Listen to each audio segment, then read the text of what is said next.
Live from the mighty Veedverks Airship, I'm Travis Lippert, CEO of Verks Unlimited Limited, better known as Veedverks. And I'm Julie Richardson, the Director of Commercialization and Promotions, and we have a fun show. Over the weekend, I was able to scroll through social media, and I didn't really realize how many fabulous members of our CannaFam and cannabis industry were also part of the LGBTQ community. So we made a few calls, and today we're going to have a call-in show with some of our favorite leaders. We're going to try it. We've never tried this before. It's going to be scary. And we're all excited because we have a new microphone. We have a new microphone. We have this big Yeti blue microphone that I hope it sounds good. If it sounds good, then give me a thumbs up. Oh, you know what? You need to keep talking so that I can share this out on Facebook. Okay, Facebook, I because will absolutely keep talking. Facebook is having problems. We can't connect with it. And go to YouTube. We're doing this on YouTube now. Right, I just sent a message to our guests that we were having issues. You know, one of the things that we brought up was we didn't see a whole lot of issues when it came to the two communities going together. We just, their business, the LGBTQ community and the cannabis community. We just know they're them and we're us, and it never even came up. And I know personally in my life, the way that it was explained to me was the Native American thought process, mainly the Plains Indians, where they were referred to as two-spirit people, that they were exceptionally blessed individuals, and some of them even were seen as sacred and spiritual leaders. And so in my mindset, I never really had an issue or thought a whole lot about it, and whether or not I wanted to do business or anything. So I wanted to open the floor. I want to open the floor to this. Stevie Day is in first place in the third round of voting for Inked Magazine Cover Girl. And if she wins Inked Magazine Cover Girl, then she will get $25,000. And Stevie owns a small business in Frisco, Colorado called Smoke N Bra. It has like smoke shop stuff in the front and then bras in the back. And $25,000 really goes a long way. Mm-hmm. So vote for Stevie Day. Let's put a link in the description. We've switched at the last moment from Facebook to YouTube for going live. Right. And we'll go back in and fill these links in. But vote for Stevie Day for Inked Magazine Cover Girl. First place, round 3. It's awesome. She stayed in the lead the whole time. She was in second place for a while for the first round of voting. Yeah, but she didn't get any farther down than that. She's been, up there. She's got a lot of good community support. Yeah.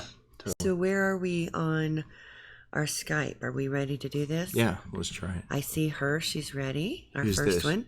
This is Renee Gagnon.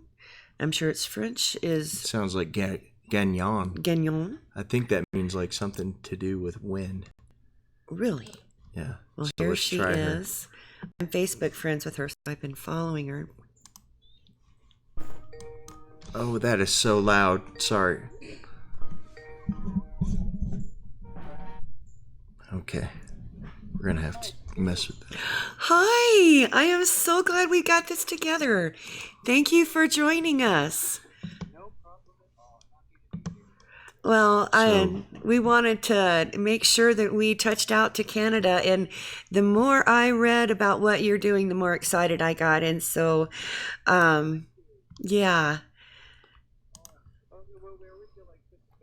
Hold on one moment. I don't think that we've got your audio picked up right now.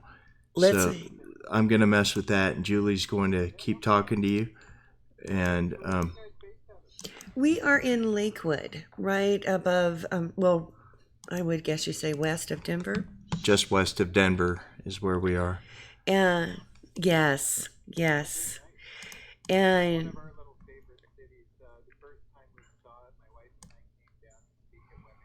Yeah. at their leadership. Uh-huh. And that was my first trip to Colorado in general. And that was sort of what sort of blew my mind and sort of changed a number of the directions that I've been heading in Canada, was seeing not only Colorado, but because of Women Grow, I got to go visit all these chapters in Western states and California, and just be totally blown away by the amazing work being done by what turned out to be thousands of women across the country. Under the sun, Isn't it exciting? My goodness, yeah. We have a lot of the same friends, and every week I get to interview all of these. And I have a tendency, not by choice, but I don't really pay attention to it, but I do tend to book a lot of women on this Thursday show. But we have so many women leaders. Are we having issues? No, now it's fixed. Now it's fixed. Yay. Everything that you guys have talked about so far were perhaps only recorded. Well, Okay. as long No as problem. it's recorded, that's good, because we were just getting started. Yeah. I'm curious, how did, when we talked earlier, we were, we know we have people in the cannabis family. We call them our CannaFam.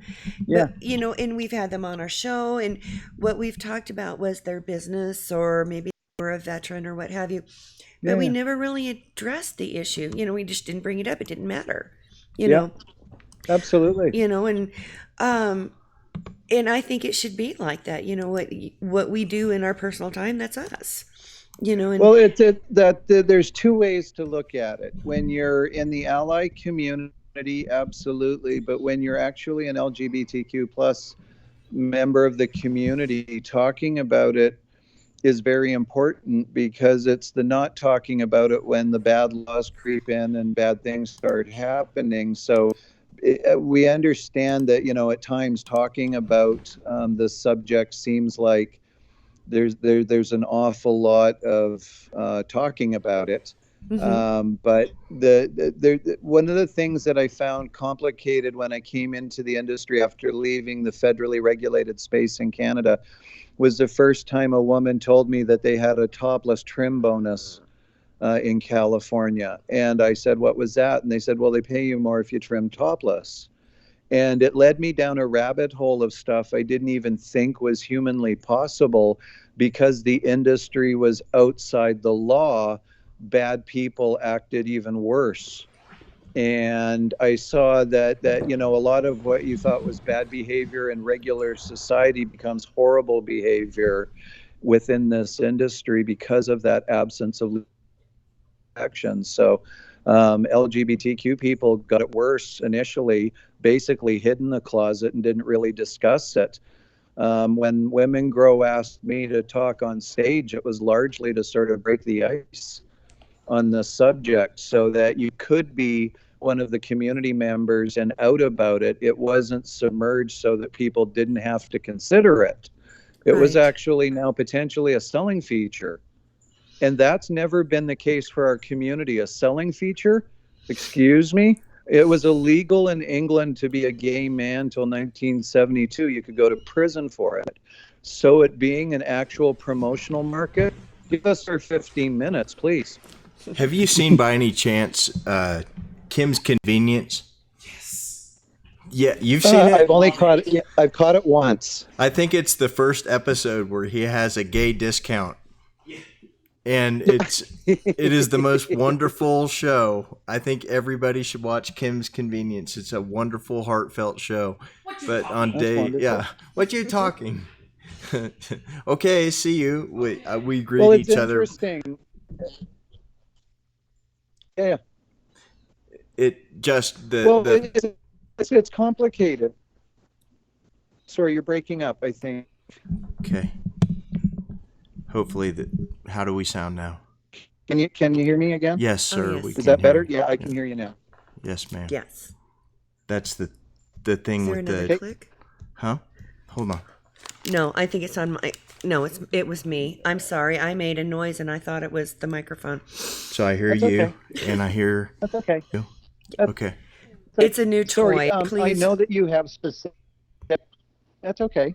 We have specific. I know that you have specific questions that you wanted to sort of hit into, and I can ramble forever. Are there, sort of, you want to leap in on any particular thing? Well, I do. Not too long ago, we had a viewer that lives in Canada reach Yeah. out to us and talk about, and she encouraged me to do a show on Canada, talking about how, yes, it's legal and yes, things are going forward, but it's not what the U.S. thinks it is. So if you could touch a Oh, little absolutely. bit on what's going on in the cannabis patient community. Okay.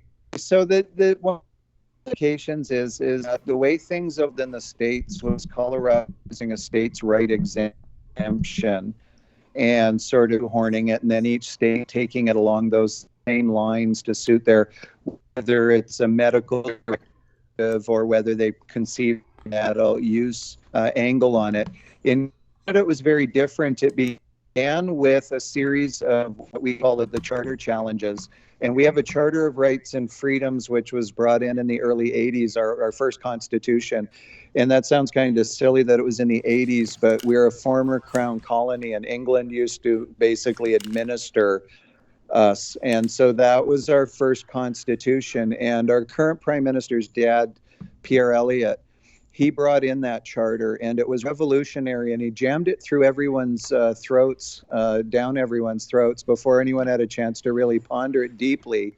But what it did was it gave each citizen of Canada inalienable human rights that sort of been built off of each other constitution that had been done, to the point where it basically said that no government law usurped the basic human right, and you could challenge it in court.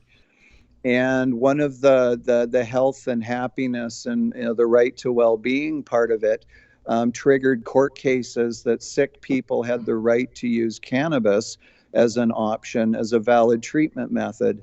And that began a series of charter challenges that took a number of massive steps that led to first the creation of one private company which had the monopoly right to exclusively provide medical cannabis to patients. That was challenged. You then had the right to grow it at home, which Mm-hmm. then created this massive proliferation of home grow units, especially in British Columbia, causing the police to cease raiding illegal operations because they couldn't tell the difference and they didn't want to risk actually injuring a medical patient. And so it created this intractable situation with proliferation for personal use. So then the government of the day's solution was to create the federal licensed producer program in 2013. I was one of the first of the companies licensed. So my license was 005 when it was issued.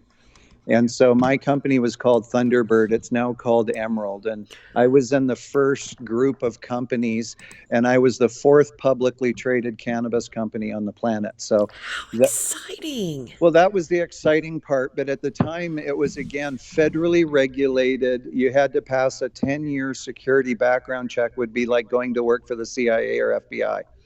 So, Mm. how many people do you think living in the hills of California would pass an FBI security background check? Not too many, that's Right. something, yeah. So if you wanted to create a program that didn't include any of them, what would be a really great base rule to implement? Right. And so they implemented it. I had been a defense contractor at one point in my life. So, kind of advantage from an application point of view. Then you had to actually build out the facility. Then they would come and inspect you. And people thought that was insane. Why would they do that? You need to be able to apply, raise money, then build it, and see how it goes. Investors invested a lot of money in that, and the problem with it is you're investing in people's misunderstandings about a government program. Hmm. And when I got my license, it was because I built the facility and said I was ready, and they came out and inspect me and went, "Huh, you got to be kidding." And I went through 12 inspections after that and got my license. It took a very long time to do that, and it required knowledge of security, hygiene. I invented in Canada, I was the first company that proposed gloves, hairnets, and the surgical approach for cannabis. Oh, good for you. And that was in 2013, and I was told that that was ludicrous. But the government introduced testing requirements where it had to be mold-free, pest-free, all this other stuff. And so it created a problem because everyone's technique came out of hiding in houses from the police. But I had a federal license that said I was appointed by Her Majesty to grow pot. And I had to work with underground people, underground technology, and it wasn't actually designed for either the money that was being injected into it, or the methods that we had been using for it, or the cannabis culture that had spawned it. Because now you had federally licensed large corporations with shareholders, that changes what you're doing. Yeah, it does. Right? And so then we had another problem. All those home grows that proliferated. Here was the thing. Now, if you went and got a license to grow your own cannabis, they allowed you to grow 20 plants, let's say. But then somebody came and said, I've got a certain condition that requires me to have more. And so they go to court. And again, the charter said, yeah, we can't limit the number of plants that way. And so suddenly you had 200 plant count licenses. 200 plants for a single individual. Well, then some people, they were in wheelchairs. Other people didn't know how to grow plants. They went to court and said, I don't know how to grow a plant, but I have a right to the cannabis. Can I actually designate somebody to grow it for me? Uh-oh. So it created something called a designated grower. So now this designated grower could have 5 licenses. Guess which kind of licenses they preferred? 200 plant licenses. So now you have 1,000 plants in a building that the police can't touch. And yet there's 5 patients. Now, these patients then went to court and said, it's really expensive for this poor designee to grow all this marijuana for me. Can they do cost recovery? And the government said that would be reasonable. So they allowed a very vague term of reasonable cost recovery. Well, these are poor people. They don't have money. So, hey, let's barter the weed. Suddenly I have a whole lot of weed. What are you going to do with it? Dispensaries appeared everywhere in Canada. Wow. It created a parallel universe of cannabis grown ostensibly under license that the police were reluctant to get involved with because of the problems. The surplus appeared in retail stores. When I got my federal license, we got death threats, and we had the early dispensaries and compassion clubs calling us evil because we were proposing $12 grams, and we were evil, bad corporations. Very soon, the dispensaries were selling $15 grams, calling them elite strains. We had created their floor for them accidentally. Oh, my goodness. $15 grams. Yeah, so that's the world we created. And so all of a sudden now you had across Canada approximately between 80 and 150 illegal retail operations selling cannabis that was really good quality. The customers were lining up. Vancouver and Victoria sheltered those dispensaries, which were now selling, for instance, I consulted with one chain that did $3 million in sales in the first 4 months of operation from 4 stores. And that was more revenue than any LP in Canada had legally booked in a single year at that point. Wow. We need to talk to more Canadians. This is fascinating. Well, the Canada is there's 2 systems. There's the fully federal licensed one, and that's what I call the Walk with Jesus crowd. And then there's the whorehouse crowd. Okay. And the way that federal law works, and this is what I've had to explain it to folks in America, because sometimes saying that the government has oversight, you get a rebellious streak where they go, screw the government. And you get it from the left and the right. So it's not helpful to use the government as the boogeyman when you're trying to make a point. Right. So the way I say it is there's walking with Jesus and there's going to the whorehouse. You can't walk with Jesus and go to the whorehouse. You have to choose. The best I can do is help you make your whorehouse Jesus friendly. And that's the way I have to explain the severity. Do you honestly think you can get away with going to the whorehouse and walk with Jesus? No. Well, you can't be black market and get FDA. Choose. Right. And that's what we had in Canada. And you're either federally legal or you're totally illegal. There's actually no gray. When they say gray market, that was made up by the people in the black market trying to legitimize themselves. There's only federally legal or illegal. The problem in the states is the states have quasi-legalized it, but it's still totally federally illegal. It's money laundering, it's racketeering, it's conspiring if the federal government chooses to enforce it. All you've had is a federal government not wanting to do it and go against a state. But you pick the right state and the right federal government that hates the right state, all bets are off. We have federal legal. It's protected.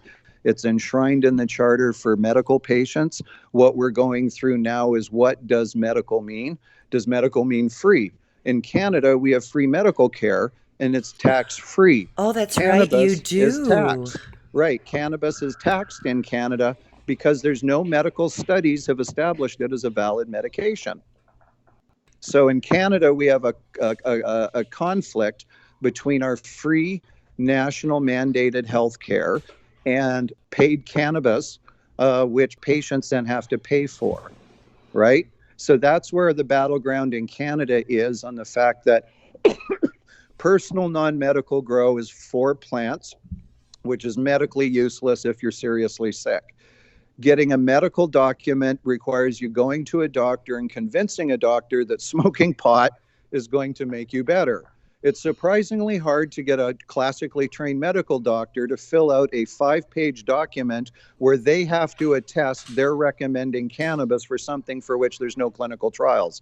That's called a breach of malpractice insurance. And all the colleges have told their doctors their ass is on the line on itself if they do it. So patients find it surprisingly hard to get a document out of somebody. And then when you get the document, it has to go to a specific LP. Now, that doctor can also charge you a filing fee or a document fee, because they're taking a long time to fill out 5 pages of their day. And if God help you, they find out that you did it for one, you'll have 500 patients coming to you for your medical documents.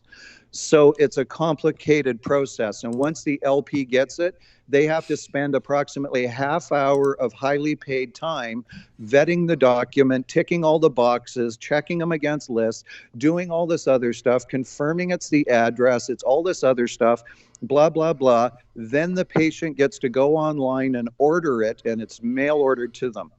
So it takes about 30 to 60 days after you begin the process. Or you can go to the illegal dispensary down the street that swears it's medical, selling Phoenix tears, ask the nice person behind the counter who you assume knows something to sell you some Phoenix tears, and you go home and you treat your own symptoms. That's the two systems that are currently going on, and it's ludicrous. What qualifying conditions are there in Canada? There's no such thing as a qualifying condition because there's rough guidelines for it, but it's basically the doctor's ass on the line saying that it's okay for you to do, and the government goes, whatever, the doctor signed off. Are there any It's doctors, really sad. Are there any doctors who will help you quit smoking by helping you start smoking joints? They wouldn't come out and say that at all. So here's the real problem that I think the cannabis industry misunderstands, and I learned this 4 years ago. I said to a doctor that was one of the most educated in all cannabis that I had ever met, I said, so what else in your entire pharmacopoeia do you tell your patients to smoke to get better? And he stared at me like I was a clown idiot. And he goes, absolutely nothing. Why would you ask that? And I said, there's my problem. That's my entire freaking problem. And it's the problem of this industry is we have turned smoking as a broad concept into a moral sin. In addition to being a health cost and a burden, and 50 years of pimping it that way is kind of hard to undo. Oh, this is just marijuana. Sorry. The same folks that didn't want people to smoke in their local restaurant, playground, beach, or forest caused the bylaws that just bitch slap marijuana. Thank you. Right. We had that here in Colorado. They wanted to, they did. They passed a lot of stop indoor vaping. Absolutely. And Veedverks is very much, we try to participate in the legislative process up at the Capitol as much we can. But I literally went and met with the senator that was introducing the bill. She looked me square in the eye, and I have epilepsy. And she said it never occurred to her that I would use a vape pen as a rescue med for epilepsy. Yep. And and it's the fastest way. Sure, Absolutely. I could put something in my mouth and I have to wait for my body to get it in my system. If I can vape, I can usually knock out this, because I'm a really lucky epilepsy person. I have lots of warning systems that, I'll start feeling odd and then I'll start sweating. If I can a vape pen then and knock it out and stop it before it starts, I'd rather do that. Absolutely. And she goes, well, okay, well, what's your alternative? And I don't even fill the prescription anymore, but the alternative to that is to allow me to go get to the seizure point, and then somebody's going to have to administer a suppository. I'd rather not. No. That's kind of hard to get a stranger to do on the best of circumstances. Yeah. Right? Yeah. And, the thing about the rescue med that's pharmaceutical is if you give it to somebody with epilepsy, and we have a lot of epilepsy families with children that can attest to this, this is a operating room sedative. And once it's administered, you have to get to the hospital for them to undo it. Yeah. And that's our thing. And we've really come a long way in Colorado as far as, introducing, there is studies, Israel is so far ahead. I would, in my personal opinion, I would say at least 30 years ahead. Oh, they are. Absolutely. Israel's big problem, though, is that they're anti-THC. And so they focused exclusively on what they referred to as non-psychoactive applications. And so the difficulty is, and part of it is these studies, they're largely anecdotal. They're not clinical trial human studies yet, right? And so the problem is for traditional physicians and their insurance coverage and the way that the law is structured, it has to come in from a clinical trial basis. And those clinical trials have to occur. But in the U.S., you're only allowed to fund negative or adverse studies. And that's the NIST formula. In Canada, though, we've got the opportunity now under full legalization to conduct clinical trials. The problem's the plant. It's easy to get a clinical trial on a stabilized chemical molecule. Okay, I'm submitting one molecule. We manufacture it. We patented it. We're the only people that can make it through specialty knowledge, blah, blah, blah. That's been our business for roughly 70 years worldwide on drug discovery and the methodology to getting it to patients. Cannabis has been, the last time it was a commercially available pharmaceutical product was in the 30s. Okay, even earlier in some places. But companies like Cyril and Merck, old companies, they actually were in the cannabis business through the 1800s using it as medication. And so we've had an air gap actually in the medical application side of things. And so we're actually federally now able to actually invest in federally positive outcome studies, so specific outcomes and treatments. And the difficulty is in human trials, especially on children. They're very difficult to establish, but something like epilepsy is more likely to see, you saw the GW Pharma, they tried to put their fence down on that and they ran into the U.S. Patent Office on it. They approached it from a very pharmaceutical point of view. But I think that as this industry evolves and we have more industry participants that can stabilize the inputs, we're now in the ability to start getting to the clinical trials that a doctor can actually make a calculated statement that this particular product made from this particular plant source input can give this kind of expected outcome within a reasonable way compared to the pharmaceutical product that then releases the liability. And again, everyone has to remember it's not a minor thing, professional liability. It's the reason you can treat the hernia, repair the broken arm, and doctors don't want to throw away all the other things they do for other sick people on cannabis. And so I think that's kind of why I started my company with pharmaceutical personnel with clinical trial backgrounds, was to help the cannabis industry cross that chasm. I didn't want to change what the cannabis industry saw of itself. I didn't want to change growers' view of themselves, but there's a misalignment between where that is and the way that the law and the pipeline has been constructed. And you either get those folks into the pipeline or the big drug guys figure out how to get their stuff into the pipeline instead. I thought my way was better. Try to get the folks that are already doing the cannabis, upgrade their knowledge and skill set, and give them a supply chain, figure out a pathway forward so they can move into the FDA and continue supplying this product. Otherwise, there's a giant gulf in about 2 to 3 years. If the federal government announces federal legalization, call it the first cull. So in California, they've had, 3 culls in the past 2 years? This will be a complete wipeout back to bedrock all over again each time, unless you're ready. So get ready for the FDA now. Do the FDA cooking. Get ready to do your own trials. Figure out how to standardize. Think of all the things you need to do to achieve what will be FDA in 2 to 3 years, and then you won't be surprised when it does slam down. One of the things that I'm concerned with the FDA is, with CBD, trying to control that. I'm afraid that they're going to put like an over-the-counter amount that we can put in, and then there's going to be pharmaceutical grade. Absolutely. That's what we've done in Canada. And the way we solved it was adult use was below a certain milligram per container, and medical is open to whatever you can prove in a clinical trial and call it a cannabis medication. You have to get a new class of license in order to produce that, and it has to be submitted for trials. So if you want a 300 milligram suppository, that's a clinical trial, and it has to be done entirely under several different license categories to pull it off. No matter what I want to sell it for? What if I just want to sell it for improved slippery slide movement? It just so here's the difficulty. If you take a bottle of water and you put a 90% concentrated tea tree oil in it, it's now a prescription water.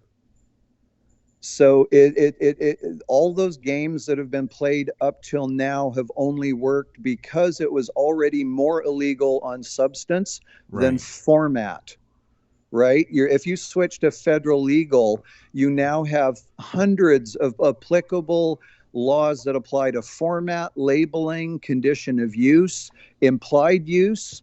If you make something available and everyone just knows you use it as a medication, you're providing a medication. Even if the label's blank and you act like you didn't know it, you're producing it clearly for a reason.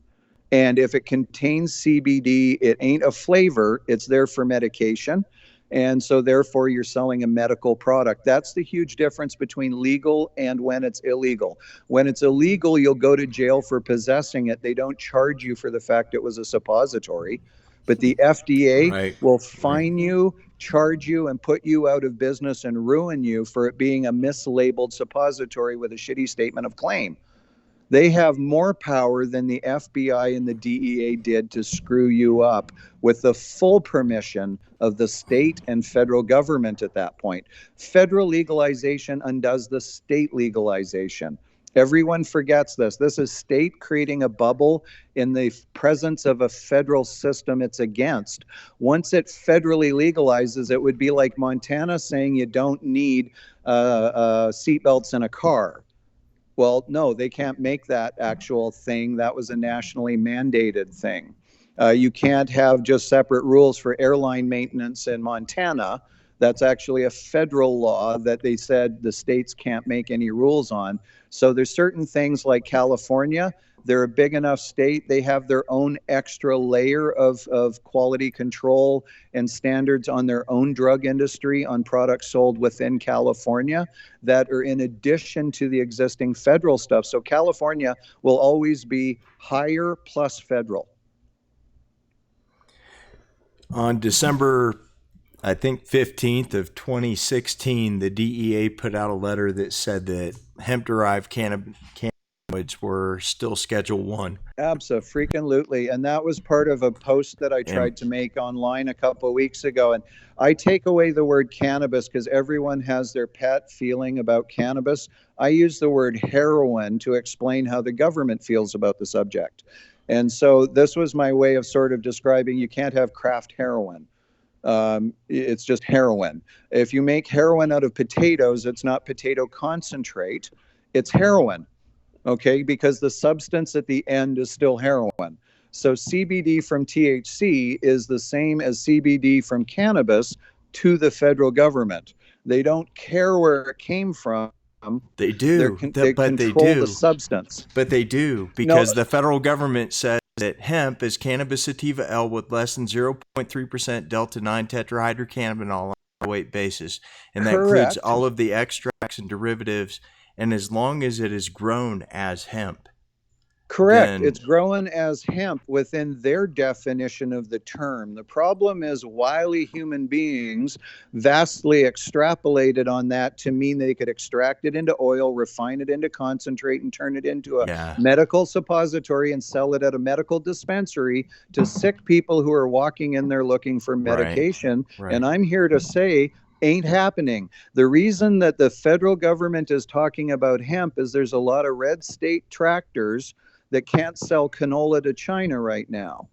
There's a lot of corn sitting in the field that they can't sell to China right now. So telling all those red state farmers they might be growing hemp to make bricks, that's sellable. But they ain't definitely saying we're going to let those farmers grow stuff to make medication for hippies. That was never in the bargain. I apologize to interrupt you. No. I rant. I'm only speaking from the outside. Please understand. I just read a lot and I pick up stuff, and this is just my opinion. So I'll tell you that all the farmers I know in Kansas who are wanting to grow hemp want to grow CBD hemp. Well, I know what they want to grow. I'm just saying that the folks authorizing the farm bill upstairs aren't thinking that. The folks that are paying them from the industry aren't thinking that, and the pharmaceutical guys ain't thinking that. And again, this is where it comes down to what is the substance in the product and how is it sold. If I wanted to put Echinacea in a capsule and sell it through the pharmacy, I have to follow FDA nutraceutical rules. That's just the law right now, FDA nutraceutical. Mm-hmm. I don't know many cannabis companies in the United States that are even following FDA nutraceutical rules if that's the way they want to play it, right? And FDA nutraceuticals also count plant input, the source materials, the handling. Do you want it to be GMP? Even if you want to call this a nutraceutical under GMP, it's still going to cost you millions to do. And it's super complex. And cannabis is still lurking over the corner on the side of the fact that you still need THC for CBD to even be medically efficacious. And that's the growing understanding that for there to be medical products, you're going to need a shit ton of THC. That ain't going to happen in the United States for quite a while because of this wanting to somehow separate hemp from cannabis. Somehow THC is bad, CBD is good. They're intractably together. Splitting it off into hemp was a dodge to try and get something under the umbrella. The reality is we need both. We need cannabis for the THC, high resolution for medical. We need hemp for the bulk input of the CBD. And both of those things have to be handled if it's intended for medical purposes, entirely from seed right through capsule into the patient's mouth, managed under one framework. It'll never operate under 50 independent frameworks. It's going to have to eventually be under one national framework. And the one that they have on the shelf ready to go with very little change is FDA Pharma. We told the DEA to basically go just take a hike between December 15th, 2016 and December 20th of 2018. Like we just told them to absolutely like fuck you is what we told them for that. And so but the FDA doesn't carry in as many guns as the DEA. Like we were facing down like actual guys who look like Boba Fett. Oh, I agree. Oh, no, I'm not countering that. I'm saying that when you're on the ground in the state, you're worried about the DEA breaking in and shooting you, arresting you, imprisoning you, seizing your assets, destroying your family. Those are all real concerns. I'm not diminishing them. But I can tell you, as a fully legally licensed federal licensee, I am terrified of my fucking government for just fining me, regulating me, inspecting me, changing the conditions of my license, revoking the conditions of the license. Oh my God, I'm more terrified of that because now we are legal. And that's where I think the big changeover psychologically has to come. You've been afraid for personal liberty reasons and law and counter reasons. I want people in the cannabis industry to evolve themselves psychologically into business owners now that aren't afraid of the federal government. What they're afraid of is not complying with the federal regulations and losing everything they've built to date. Yep. That's what I'm more worried about. I'm not really here to argue that the government's benevolent and that the FDA process is valid or good. I'm just saying it's the likely tool, like they did in Canada, that they'll break out of their toolbox. Government doesn't like inventing new shit. They really resent it, and the states are doing it in absence of federal oversight. Almost every state has said, we're doing this because the feds aren't legalizing it. So once they legalize it, I'm sure most states will jettison whatever state accommodations they've made because it's just way easier. So this is where I think that if everyone got their head wrapped around the fact that what you're doing right now is okay. I'm not saying stop it. I'm saying start looking at the fact that you better use sanitary welded tables.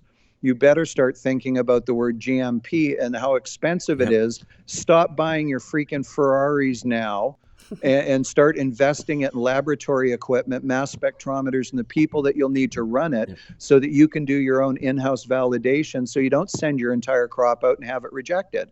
These are things you need to start thinking about now that we in Canada have learned because we are federally legal. We've been publicly traded. We've had horrible, dumb, stupid stuff happen.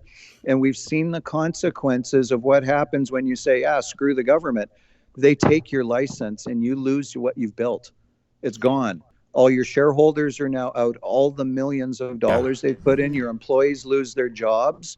Yeah, you don't go to jail, but that would have been the easier solution in some instances. This is sometimes worse. You'll never get back in the legal industry again after that point. So this is kind of why I'm the doomiest, gloomiest cloud for the happy-go-lucky frontier folk. I get it. But at some point, Dodge City is surpassed by Hollywood and Los Angeles and New York, and Dodge City becomes an after story that people go visit because they're nostalgic. You have to choose where you are on the timeline. If you want to freeze it to the good old days, cool, there'll be craft licenses just for you, but please don't ask other people for investment. Right. Are you seeing an influx of American companies into Canada? That's why I built myself, honey. The problem was American business can only go so far when it's federally illegal, right? Mm-hmm. You can be making $20 million a year in Cali as a dispensary chain, take it public on the Canadian market like several have. That money is never actually getting out to shareholders because it's called money laundering and international money laundering. So that money has to stay in cash in California, never goes anywhere. So yeah, there's a lot of American companies trying to come up to get public, but that has more to do with exiting the business that they've built up than it does about financing it. In Canada, you have to go public to finance it because we have the crappiest capital raising system that any developed country's ever conceived of. And it's very tough. So going public's how we raise money. In the States, you go public to exit it, so you got your money. And that's the big difference. But without true federal legalization in the States, it'll always only be a partial thing that's never quite really there. But what we are seeing is folks knocking on our door that have U.S. brands that want to get some legal cash in their jeans, and we can help them make it, manufacture it under license in Canada, and they can actually report legal income for the first time. That's new. Mm-hmm. That's exciting. Yeah. And this also helps me transition the smaller makers that would never have a chance in the United States. Give them a brand ahead of time. Bank their brand into the future through Canada. And that was kind of my point, is that because we have federal legalization, we can help you. Yeah, we're only 30 million people. We're the size of California, but we're freaking federally legal. Would you like a bank account? Holy crap, Yeah, I have right. a bank account. I have a bank account because I walk with Jesus. Come to Canada, walk with Jesus with me, is what I'm saying. Well, and that's I'm very that's interested. huge. Yeah, me too. Yeah. As a patient, I left South Louisiana, but when you're dealing with a situation where it's your body, you're trying to be well. I'm wondering how many of our CanaFam have considered going to Canada. We've had so many folks look at it, and the complicated part is translating what you've done into our federal framework. To give you an idea, there's only 170 licensed producers in Canada. There's 700 still in the queue after 3 years. They've rejected 1,000. So the first thing is, what do you want to do here? If it's to be a license holder, well, that's going to be complicated. But what's starting to develop now in Canada is the concept of where, you can get white label manufacturing of your brand and product, and you then gain revenue. And the nice part about it is everything in Canada is federally done. So it has to be federally tested, follow the SOPs, quality assurance, all that bits of it. So for a licensee, this is about as low risk as you can get. You don't have to worry that the folks are wearing hairnets, because it's federally required that anyone doing it's wearing hairnets. So this is the advantage in Canada that I think American entrepreneurs have. It's about not just, because their existing business in the US is going to continue. You're going to keep doing it. But what you're going to have to do is start evolving your US business. How do you fund that? Well, part of it's going to be maybe getting sales in Canada. Well, that would be good for your investors if they knew that you were making legal money. That would make them feel real good. Oh. Right. Yeah, well, you brought up something, banking. I mean, that's something we struggle with all the time here. It just seems like every day somebody is losing their banking. I would love to get Veedverks brand vape cartridges white labeled by a Canadian company. We're getting ready to do a bunch of NASCAR stuff. It's going to be fun. Oh, very cool. And that's the thing. So Canada is basically a mini photocopy culturally in certain respects of the US. We have people here that actually watch NASCAR and NBA and is as fervent as Americans. We just have fewer because we've only got 30 million people. We've got one basketball team in the whole damn country, and it actually fucking won. Holy shit. We don't know what to do with ourselves because most of us never actually watched basketball before they won, and now we don't know what to do with ourselves.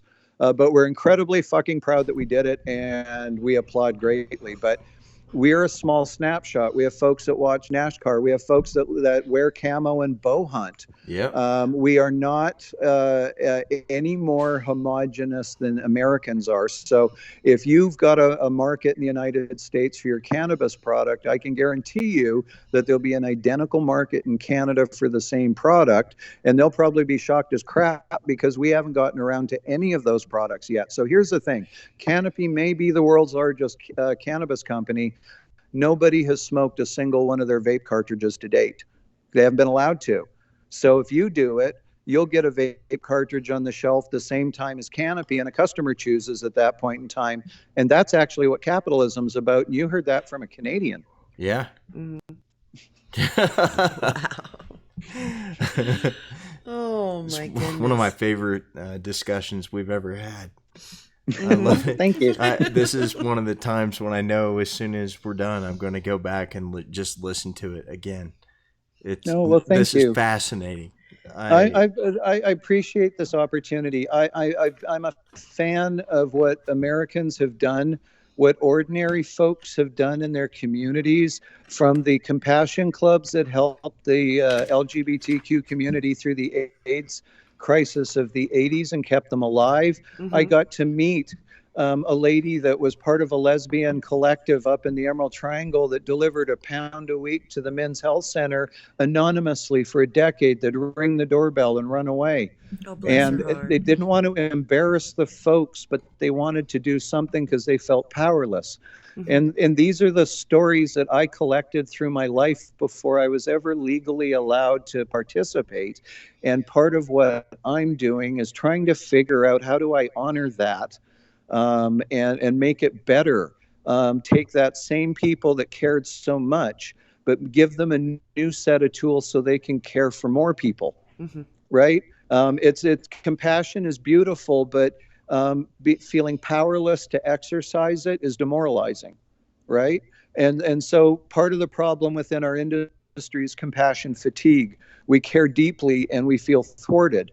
So part of what I've been trying to do is share this idea with folks that if we work together on solving the pipeline situation and solving how we're going to approach it collectively, more of us will survive the next big transition, and we'll be able to go back and help bring forward those people that didn't make it last time.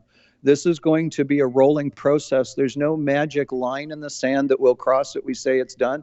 It's just like the rights for our community. It's a continuous, never-ending, boring, endless conversation that we hate to bring up. But still, nonetheless. Well, exactly. Our next caller is a mother in the cannabis family, and who's that? Vicky, help me with her name. Trujillo. You said Trujillo, and I bet it's Trujillo. Yeah. Trujillo. Because it has a J in it. I was thinking it was spelled without the J, but it wasn't. But she has children that she's worked with the PTSD bill here in Colorado with us, and amazing. She has a son that's going through the transitioning right now. Amazing. And so we wanted to make sure that we showed her some can of love. We know we're in love her with another child, but she's a can of mama warrior 3 times over. That's huge.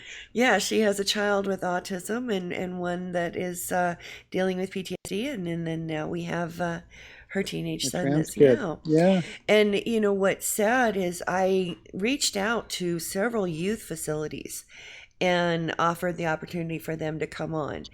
And I get it, it's youth and cannabis. Nobody will come near cannabis. I know.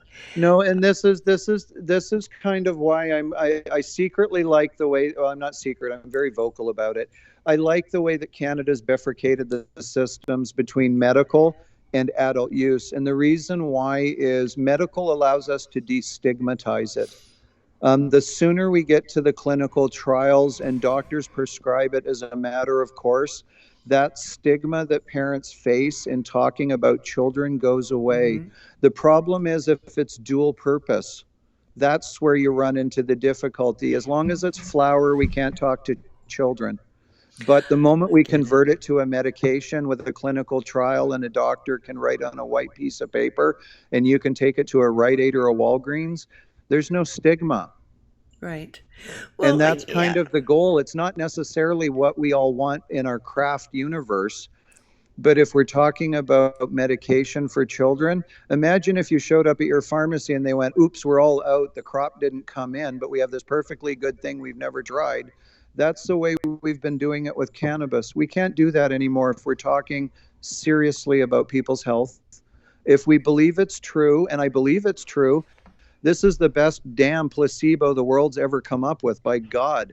It's like the 60-70% effective placebo. Holy shit. It's so effective as a placebo, it should be a drug.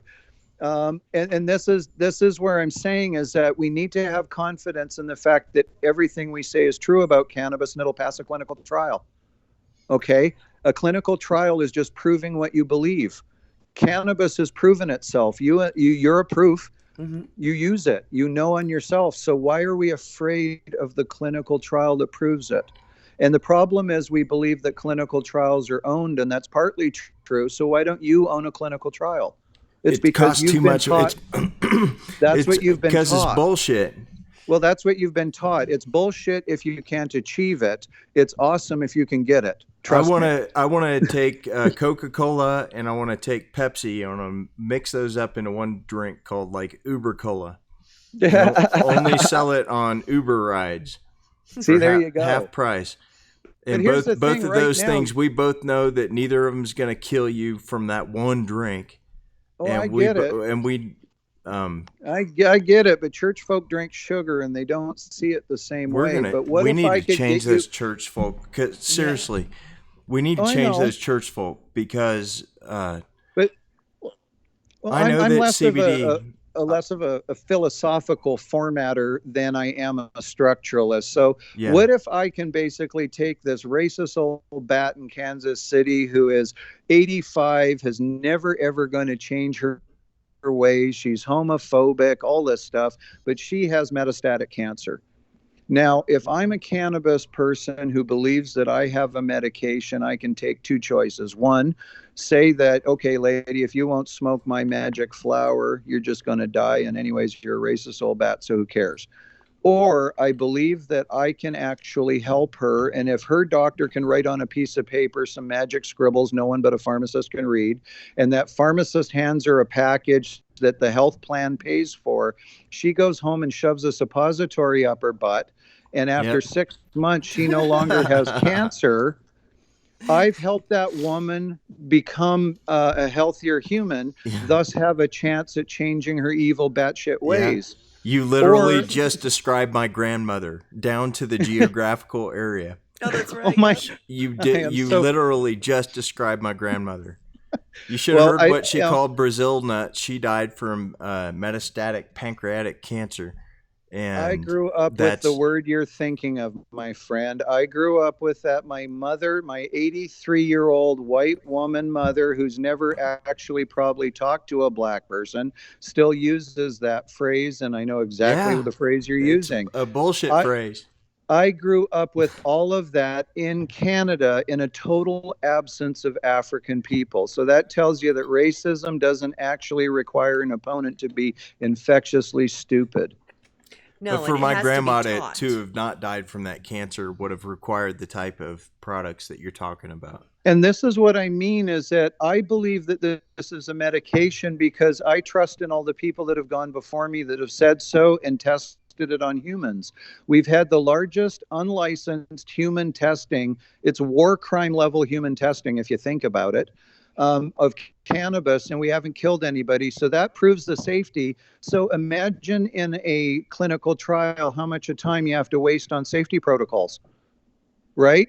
What I'm saying is the groundwork for clinical trials on cannabis has already been proven out from human testing over decades. Yeah. We've already proven all that stuff. What I found is an allergy by most folks in this industry to try because of prior preconceptions about drug companies and how they bring their products to market. And so the perception is that the procedures are flawed, the system's broken, companies are corrupt, and the products are deadly, blah, blah, blah. The truth of the matter is the process itself is a series of procedures. If you are evil or bad intent and you take a bad product, you will find a way to get that product to market and hurt people. There's only so much a government can preconceive people's evil intentions, right? And so law always responds too late to people's bad deeds. But if the cannabis industry looked at it from a much more prosaic point of view and said, I made this topical, I believe it to be true, I've given it to people, it made them feel better, now's the time to take the next step, prove it. And the thing is, a topical is not an oral a clinical trial. This is not the game you think it may be. And I want people to start thinking beyond that, because the reason I set up my company is we're building the infrastructure to make creams. You don't have to figure that part out. What cream do you want to make? I cannot tell you how much I sincerely believe that we should talk after this, because that is our game. That is our plan. That's our entire strategy. This is beneficial capitalism. I want to help you. You've built work, you've built brand, you've got people that are dependent on you continuing with your business. I want to help. Okay. And in that way, I help my company and my shareholders. And it's a particularly non-combative business model. I call it radically helping other people for a fee. It seems like it's a dumb idea, but it was the basis of all capitalism. Not predatory, not stock trading. It was simply providing something that other people needed to do what they wanted to do. It's self-interest. This is actually capitalism, cannabis capitalism. And I'm going through the trouble of raising money to build the infrastructure that other people get to use. I satisfy my shareholders' requirement for return on investment because I provide a service, just like normal businesses. And in return, we're like a publisher. We say to the small author, hey, that's a great story. How do we print it for you? You don't build a publishing company to print a book. You don't create a farm to make a muffin. But in this industry, people are doing that, and money is really upset right now and fatigued and confused. Yeah. They don't want you to build a farm if all you want to make is a chapstick with THC in it, sweetie. Yeah. What they want you to do is to, if you make a medical product, a cosmetic, or whatever, and you have customers, that's all they care about. They don't want to buy your equipment. They want you to sell more of that stuff. That's where we come in. We help you sell more of that stuff. I love it. This is one of the most informative. I told you would you love did a her. Good job. I was so excited about you. And I've been bragging and telling him, and sending him stuff. I said, oh, we can't wait. You know? So sorry, it's been a hectic week. We didn't really have time to fully prepare for this no, that's fine. But oh my goodness, I have just truly appreciated everything you've said today. I want you to thank you both. I want to be your friend. Thank you. And I'm happy for that friendship. Thank you. I've been very blessed in this industry, and part of the first decision that I made was tell people how to do it. Okay. Mm-hmm. One of the advantages in this industry is secret knowledge. Okay, and that's part of how we've kind of effed everything up. Everywhere we go is this secret knowledge. And yeah, I'm not telling everything we're doing. And yeah, I'm not giving out all my secret sauces and everything. But there comes a certain point where you can't be a business just for yourself. You can't be a corporation just for yourself. You have to actually think, how can I be a corporation in the service of others, still achieving my goal? But I want to be able to sleep at night, and I want to be able to report to my shareholders, we haven't hurt anybody this month. Okay. Yeah. And I think that's an important lesson that I think we need to teach corporate leaders now, that there's advantage in being a good citizen. I think that there's reward in it, and that the market will reward you. But right now, they're not letting the good citizens in, so you can't judge. All you can do is say how much money they make, not how did you make your money. And I think it's very important from now on that financiers start asking, how did you make that money? How many females do you have in your board of director? How many minorities are employed in your organization? And if you don't know those answers, you shouldn't be investable. You're a lousy business right there. That's the proof. You haven't put any thought into matching the realities of business. So to me, diversity will be baked into this industry by money. Once money starts going, oh my God, is that money? They won't look at your skin. They'll look at the green in your box. Right. Okay, they ain't going to look between your legs unless your wallet's there. That's the basis of it. Money doesn't give a shit. We make this belief that money prefers armaments and war. Well, there's money in it. That's why money's there. Yep. If you make money off of peace to more than war, that's where money will go. Defund war by making peace profitable. Pot's part of my evil scheme. Wage peace. Take away the money from the shit that hurts people and put it into weed. Guess what? I can't kill you with weed. If I give you 100 pounds of weed, you smoke a bunch of it and give the shit away because you got too much weed. If I give you a bunch of weapons-grade uranium, there's nothing you can do positive with that. No. So I have a very practical, philosophical view, if we want to get there, is that I believe capitalism, there's nothing inherently wrong with it. It's how we use it. And you have to use it with an ethical framework. And part of it is considering that you're helping other people and you're not just selling shit. Well, a lot of the cannabis industry has a lot in common with the spirituality and wellness industry. They think that, there's something wrong with being spiritual and being financially, set. There's nothing wrong with both. You can have there's both. Nothing. And that's the important. You can't fund a cannabis operation without shareholders. Shareholders are not investing in your passion. That's called a charity, and it's called philanthropy, not investing. Investing implies more back than you put in. That means the entity has to be profit seeking. Now, what does that mean? Okay, that's where the real point of the conversation is, right? We get lost in the ethical, should we, shouldn't we, corporations are evil, blah. A corporation's a box. A box can't hurt you. A box full of snakes can fucking hurt you. Mm-hmm. But the box can't hurt you. And as long as you leave the lid on the box, them snakes can't hurt you. It's opening the box of snakes part that's a problem. And that's where we keep running into trouble with it. So I don't mind boxes. It gives you a boundary. A haiku gives you 15 syllables to get it right. Otherwise, you're just filling out fucking words on a paper and making it sound pretty. It's spoken word. Format helps you. So think of the FDA as a brilliant haiku. You have to put in those 15 syllables and make it work. I only count 14. Oh, sorry. A haiku gives you 15 syllables to get it. Now I'm down to 30. Only a haiku. On a budding leaf, a silver. A haiku only gives you 15 syllables to get it right. Yeah, sorry. To me, this is kind of the thing. I'm proof positive. I got my first federal license with $35,000 Canadian invested. That's like $10 American. It was done after 2 years of work, thousands of hours of unpaid work. So it wasn't $35,000.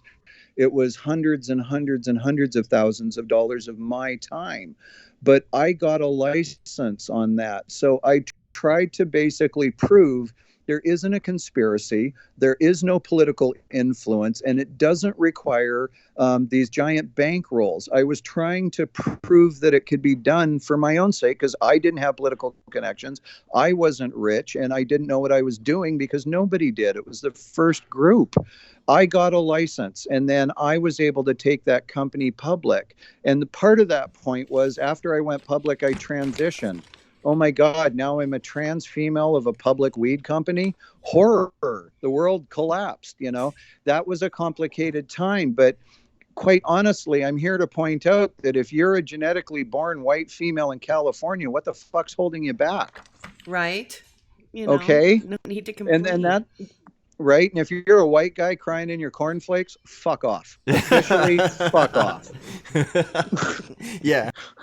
Okay. And then that's kind of my point is that the thing is that when I speak to women and I'm talking to a woman from Baltimore or a lady from DC or a lady from Florida or a lady from Washington State, they're all equally fucked in the economic food chain. They're all starting at the same equally fucked point on the spectrum. When I'm talking to a room of white guys in New York, 95% are shiny shoed banker guys who went straight into banking right out of university with their MBA, and they're deciding the future of cannabis. I know which room I want to be in most of my life. Gagnon. Is that how you say it? Gone with the wind, yo-yo. Gagnon. Gagnon? Yep. We defranchise it as much as possible the further we get from Quebec because basically Western Canada is populated by Francophile rednecks who hate or anti-French rednecks. So, for instance, my relatives in Alberta call themselves Gagnon, like canyon. Gagnon. Yeah, but in Quebec is Gagnon. You talk through your nose. Gagnon. Yeah. Gagnon. Yeah. Gagnon. Well, I'm from South Louisiana, where there are a lot Cajuns. of the Acadianas. Yes. Well, see, what's funny about them, Cajuns are like the United States Métis. Were loyalists kicked out of Canada. They fled to the States. They were French loyalists in New Brunswick that were evicted by the British. Mm-hmm. So just as you kicked out your loyalists who came to Canada, we kicked out the French in New Brunswick, and they fled to Louisiana and settled in the bayou. That's right. That's right. Yes. See, we're bigoted and racist and just like you guys. Doesn't that make you feel better? Oh, just peachy. I'm just happy to I'm honestly happy to know you now virtually through this conversation. Thank you. You're an amazing. It's a wonderful thing to talk to you. I hope that we get to do it again soon. I absolutely had no idea what Pleasure. we're getting into here. Renee Gagnon. Please. Gagnon. Thank you very much Gagnon. for your interest and allowing me to opine away. And anytime I can to chat with you folks, I'd love to. And offline, please feel free to follow up with me to talk about your products and ideas. Yeah. Happy to talk with you. Can't guarantee nothing, but I can definitely, we can run it up the flagpole. And we're probably the best shot. And happy to see what we can do. I heard a double negative in there. Can't guarantee nothing. I just full got on a advantage riff. of this. My problem is I absorb accents, and the longer I listen to you, the more I'm going to sound like your next door retarded neighbor. I'm sorry. No. Well, Renee, next time you're in town and you are running with all the wonderful cannabis women in Denver, I want to make sure that I get you and we get to go and do all fun I would. girl I stuff. would love to. Thank you so much for listening to me, and I appreciate the chance to talk to you. Yeah, thank you, Renee. We'll Thank talk you, to you soon. and I apologize for going way over, but you were just way too my interesting. It's fantastic. My pleasure. Thank you so much. Thank you. Bye-bye. Bye. Let's see if we still have our guest on our Skype. Do we have Vicky? There she is. Let's try it. Let's try it. Oh, that is so loud. Yeah, that is really loud. Hello. How are you? I'm good. Sorry, we're late. I think this is still Renee. Again. You just called me back. I apologize. Wrong person. It's All right. okay. Bye-bye. All right, bye. Bye.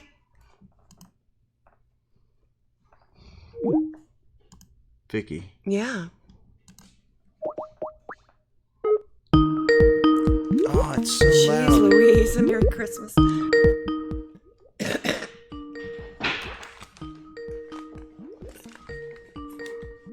It is so loud. Hello. Hi. Hi, how are you? Good. Sorry that we're calling you so late. That's fine. And settle it. Pronounce your last name. Trujillo. Trujillo. Told you. Well, we wanted to have you on because you are Canna Mama extraordinaire. Not only have you been at the Capitol fighting for PTSD, you've been there for several different, cannabis events and fighting for different legislation. And so now we are celebrating our CannaFam in the LGBT community. And that's also one of your children. Yes.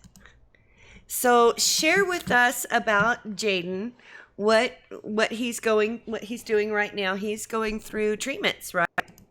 Yeah, she's going through treatments. She goes by those nouns.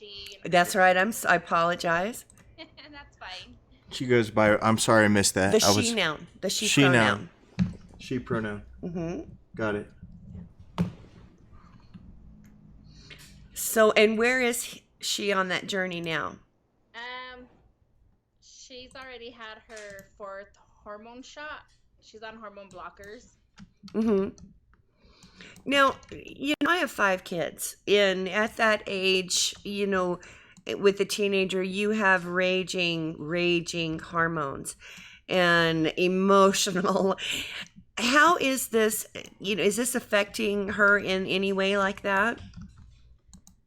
No, just side effects, hot flashes. Really? Almost like menopause? Kind of say that, yeah. Interesting. Well, she's had, just recently went through something that kind of touched my heart a little bit, because I had even reached out to some youth organizations. Of course, they couldn't be on here, but it's about understanding. And she had made a post over the weekend. I don't know if you have it handy, but I thought, Vicky. I thought, what a inspiring and sensitive and in touch young person. Yes. And very, very brave. Yes, thank you. Did you find it? Yes, I have it right here. Why don't you read that? Okay. I passed it up. Sorry. Mm-hmm. No, I am also trying to. We've never tried to do multiple call-in guests on a show before. This is our first day, so I'm in the middle of trying to totally screw with stuff on the fly. So yeah, I have it right here in hand. Do you want me to read it now? Why don't you read that? It says, identity is different than sexual orientation. I am a transgender. I'm not gay. People who say shit, I don't know if I can say that, but say shit on it don't understand. There's a difference with what you are identified as versus what you want sexually. People just uneducated. And then another, I'm good. On dating, I'm going to be me. Whoever don't like it can leave. And, you know, when I was a kid, I had a really good friend that was in the same situation and, of course, confided in me. There was nothing. And recently when I had gone back to South Carolina and I saw him again and stayed in the closet his whole life, you know, suffered his whole life. And, you know, here is this brilliant young person and just standing on who they believe they are and who their truth. Yes. How is that as a mother? You know, you fight so hard for all of your kids. Just, you know, I read your posts and you're just such a fighter. I think a lot of Jaden is because of you. And your strength. He's nodding his head or her head. I'm learning on the pronouns as well. She's nodding yes, just like me. Same personality, same drive. Doesn't take nobody's BS, and we are quick to shut somebody down. Mm-hmm. Yeah.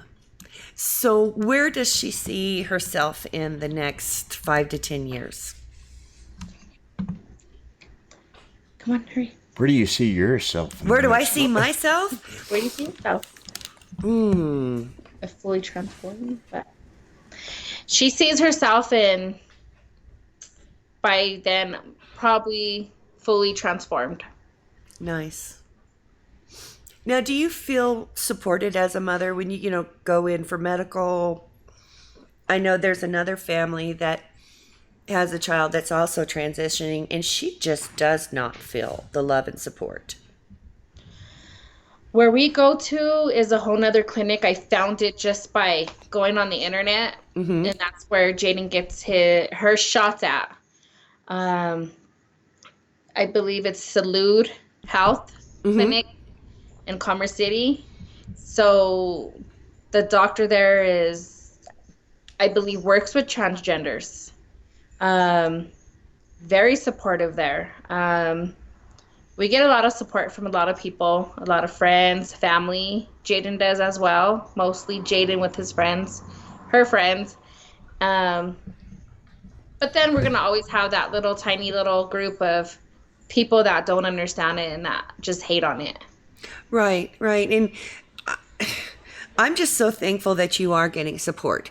We know as cannabis patients that when we go in, talk to a doctor, and we're trying to talk about our inhalers or our suppositories or whatever it is that we're doing, we often end up with a lot of ignorance and nobody, them not wanting to have these discussions because it is a federal funded medical place or whatever it is. But you have the freedom to go forward. There was some legislation this year that you and I talked about this morning. Do you know much about that? Just what I hear. I kind of heard about how they could change their gender on their licenses. That's mainly of what I've heard so far. You just got to get like a support letter from a doctor. Right.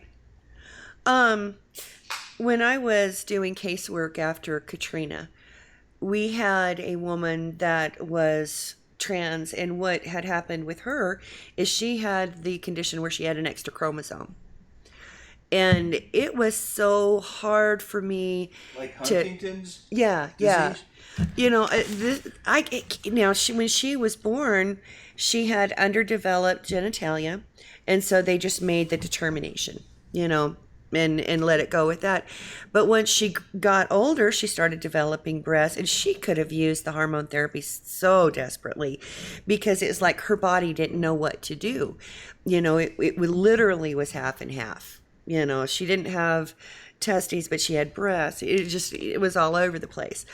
But getting just basic after a natural disaster care, I had to fight to get her put into a women's shelter because her birth certificate said male. Her body developed breasts on their own, but her birth certificate said male. She, you know, fixed her hair, dressed every day as a woman. But, you know, when it came down to services, so to hear that Jaden has services and has, you know, medical and psychological support and all of that, that's just amazing. Yes. I've been knowing Jaden being the way he or she is since probably 2 years old when Jaden started talking. Jaden right away identified and knew that at that time he was not in the right body, and he would make those statements like, I'm not who I am, I'm born a girl, why do I have this down there and whatnot. So right away I've always been protective of Jaden. I let him express a lot of himself as little with nail polish on his feet and whatnot. And as he got older, we just knew. And then when he decided to come out, I'm saying he because I'm talking past. Right. Mm-hmm. So when he decided to come out in junior high, I was like, I already knew that. So the school just laughed completely. They're like, oh yeah, he came and told us that you already knew, but Jaden's already 16 years old. I know everything about him. So fast forward, we just thought that maybe it was gay. You know, we didn't know because he was littler. And now Jaden does identify as a transgender girl. Jaden still goes by the name Jaden. She is very smart, intelligent, gifted in so many ways. I want her to be able to be strong and stand up for herself. She basically told me today, like, she had like the roughest year of her life because of coming out by being pushed out more by somebody than not just her coming out on her own. She basically got forced out. And it was a hard year, but I gotta say that Jaden is a very, very strong person. I think we are much alike. Like, it's crazy. So much alike. Do you speak Spanish? No, I don't. You don't? Sorry. From the last name Trujillo. We just talked to somebody who I believe speaks French as well. And both those languages have female and male now or verbs or like la biblioteca. And I was thinking when talking to them, and we've used this she and he pronoun, I wonder if we're about to affect like entire languages, like the ones that have male and female pronouns. I wonder if we're going to have to learn a new way to speak. Like I keep seeing this Sephora commercial on TV that has he and she and then XE and I think ZE. I've seen those too. Yeah. And I'm not sure what those are, but I'm hearing a mother having, trouble talking about or not trouble, but it takes time to get ready to use a different pronoun, I guess. Right. And the whole language of they prefer this pronoun. Like 2 years ago, I didn't even know about that, but now I like totally get that. I totally understand what that means. Or I understand it a lot more. But I think we're learning. Like I say, Jaden is on his got her fourth hormone shot, and we seen a tremendous like change right away. It's the hormone blockers, and we have talked about going into the estrogen next month. Well, it's this month now. So Jaden had time to really understand where she wants to be in life. I see her as a successful person. In the past, Jaden sang around everywhere. He's a great artist. I post his art all the time. You do? Yes, and see, I said he. So yeah, okay. You gotta get used to it, and like Jaden corrects me all the time. I've got it written down. She. But that's a good idea. But this is good. We're talking. Yeah, you got to get it. We live in a society where you can just. Absolutely. And Jaden is fine with whatever, because Jaden's open-minded and very loving. For the last year, just Jaden spent a lot of time having to defend who she is to people that I don't think that she should have wasted her time on doing.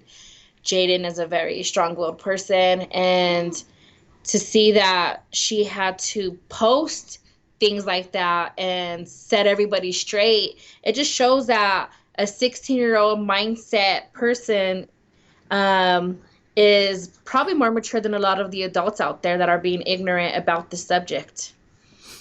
Oh, absolutely. How, in that, what she went through was a community thing, and I shared with you my nephew and what he's dealing with in the Black community, being a Black young man, biracial Black young man who's also a ballet dancer. So in South Carolina, of all places, so how do you deal, with that? And, it's really been tough on him. I'm sure that the same thing's going to happen in other communities as well. How are you finding your Canafam, though? With my Canafam, very supportive. You're part of it, being in a great organization, a community, ASA, SACO, those that don't know what it is, American Safe Access and Safe Access of Colorado. It is all the love and support that we get, and just we're there as a family, even if we're evolving around cannabis and coming into it strong to fight for a lot of people. I think even our personal lives that are outside of it, we're also there for each other and very welcoming. And a lot of them do love my Jonah, of course, and a lot of them really show support for Jaden, because Jaden is very strong. And after coming out and saying, I'm transgender, he just let it all be out there. And the way that he described it was perfect on the dot. Doesn't mean that it's his sexuality, it's who he is. And she expressed he again. And so she expresses a lot of it. And, I want her to live her full potential and eventually be able to be who she is when she is old enough and finally at those stages. And a lot of our family do accept her. And we're very protective over Jaden. And I just don't want to always have to be there to protect Jaden every single day. I just want it to be able to have Jaden go out onto the road and be who she's comfortable as, and not what society wants Jaden as. Well, I really love my Native American teachings, on this. And it seems like every transgender youth that I come across, I hear the same story about them. They're passionate, they're talented, they're smart. And that's let's celebrate those talents, And I think we're coming into a world where these things aren't going to matter. It's just going to be about who they are as a person. What do they do? It's going to be Jaden, the fabulous artist, or whatever she goes into. Or just typical engineer. Yeah, or whatever. Jaden the railroad spike improved railroad spike inventor. Anything. Or the Yeah. Yeah. We were talking about, when we were discussing this show and all the different LGBT in our Canna fam, we've never discussed this. We've talked about their business, or maybe they were veterans, or maybe they did. Yeah, we've talked about people being veterans, but we've never talked to people about color. We've never talked to people about sexual orientation. And on one hand, it's just like something that like next up, I don't know if we've still got it worked out like this, but like Peel, I love Peel, and Peel is a veteran, and we've talked to Peel a couple of times about that. But also Peel is black, and also Peel has a wife and a beautiful daughter. Yes. And we just never have talked about that. And so we've kind of walked this line between when it's appropriate to talk to people about just that other fight that's not exactly the weed fight, but it's it's really similar to the weed fight. It is. And we've just never really involved ourselves that much in. Well, I think if it hadn't been Pride and me noticing, just how many of us there is. Well, I don't know. I just know that we've got Canafam that I love. Tons. We've gotten to know a lot of primarily sick people. It seems. Yes. But just this community of ours is unique. Yeah, I've been for pushing the cannabis and medical marijuana since 2015, and when you think of PTSD too as well, you think of the veterans and the ones that went to war and came back. And my situation, I didn't have a veteran. I had Jonah was probably 11, 12-year-old. So fighting for 11 and 12-year-old for PTSD on medical marijuana was like a whole new ball game for me, and I stuck with it since 2015, and 2017 it was a victory for us, and I still stuck in there and stuck, and then we did the autism, changed the bill, and now my son became the first registered PTSD with his spasms. So yeah.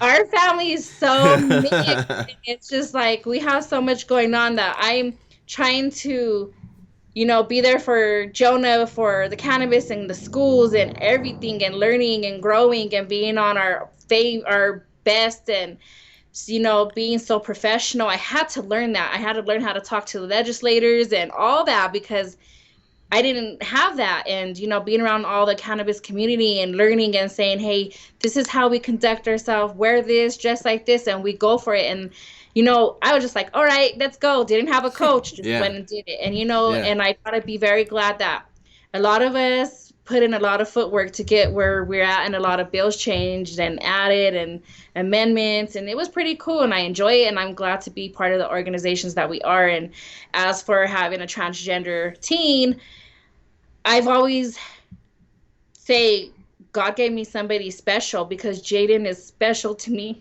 Yeah.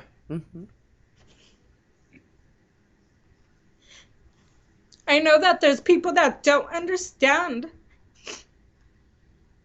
but as long as I'm alive, I'm always going to be here to protect Jaden. And I just know that Jaden does know that I love him so much. And there I go again. There you go again. You're something special to me. I'll be here laughing, crying. But, what I think Jaden went through for the last year really made us strong, our bond. He grew, like she grew. And it's amazing to know that my kids have me as a mom. I would not picture having my kids with anybody else. And who knows how anybody else would probably treat them, Look at that conversion therapy, if that's what it's called. Oh, that's what the law was, that's no longer available. They can't do it. Yes, and what kind of parent would do that to your child? No, but not a right parent. Who would let that's kind of fucked up. I'd put them on a list. Mm-hmm. And and we went through a lot. I'm not gonna lie. When my son, that I'm saying. It's okay. Yeah, when my daughter didn't want to be out there, and was there to worship and love God, our whole life changed last year.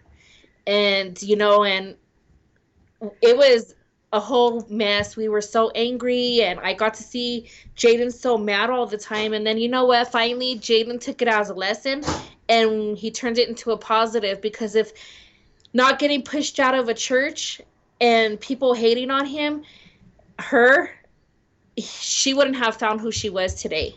What church? Victory Outreach on 38th and Federal.